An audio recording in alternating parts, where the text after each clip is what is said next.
We're back on the air. This is Radio Entrepreneurs. Again, I want to thank our listeners for tuning into the show and all the entrepreneurial activity we have, always publishing on YouTube, on Facebook. Don't forget to watch our YouTube stories. You can get 3-minute clips on all our interviews on YouTube. It's pretty easy to find. Just type in Radio Entrepreneurs. Our next guest, first-timer, Kelly Fattman of Fattman Productions. Is that correct? That is correct. Right. Well, what's Fattman all about? So Fattman Productions, Fattman is my last name, as you know. That's the name I use at home with my kids. I'm a fat man. And it's very memorable. So that's one of the strategies for having that be our name. But Fattman Productions is really a consulting company focused on building brand awareness, consumer engagement, and sponsorship activation on a really strong project management platform. On a project management platform. So what does that mean?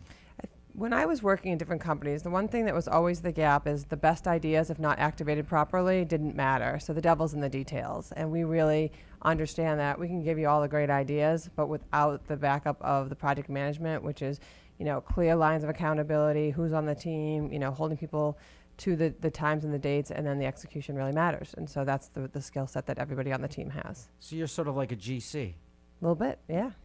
Do you do the work itself, or do you just manage everyone on the team? Both. So it just depends. Some of the companies, the bigger companies, have full infrastructures, and so we are managing and leading them.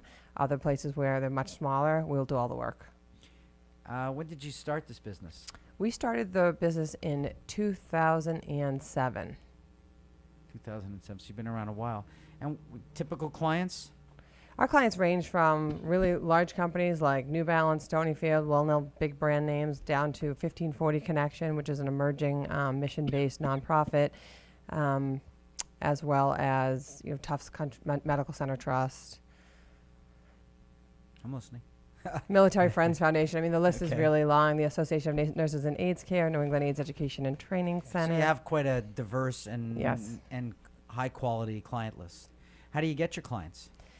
When I started the company, I actually had a lead for one of my bucket list projects, which was the Beijing Olympics. So I was able to secure that project before I went on my own. And then I really just called contacts from all my previous companies, ascertained kind of what the needs were out there, and actually secured 2 clients from that outreach. And then it became a word of mouth business from there. Right. Pretty easy. Yeah, You do your own services on yourself? I do.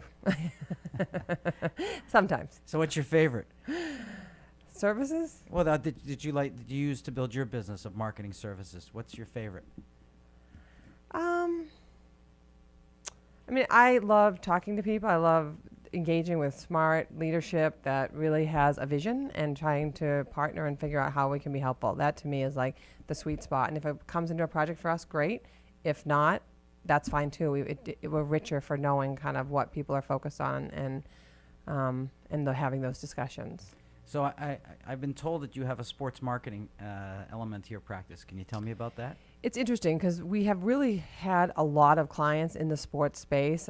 It's natural for me because I have a huge passion for sports and a background in marketing and operations. So we built a race series. That race series was a very visual representation of our work, which then led us into all types of conversations in the sports space. That's how we picked up the hydration program for the Boston Marathon, the U.S. Open tennis in Stonyfield. So I think it's awesome and exciting. Sport is just a place that you can really engage people. There's a shared love out there. So, but we do a ton of other things too.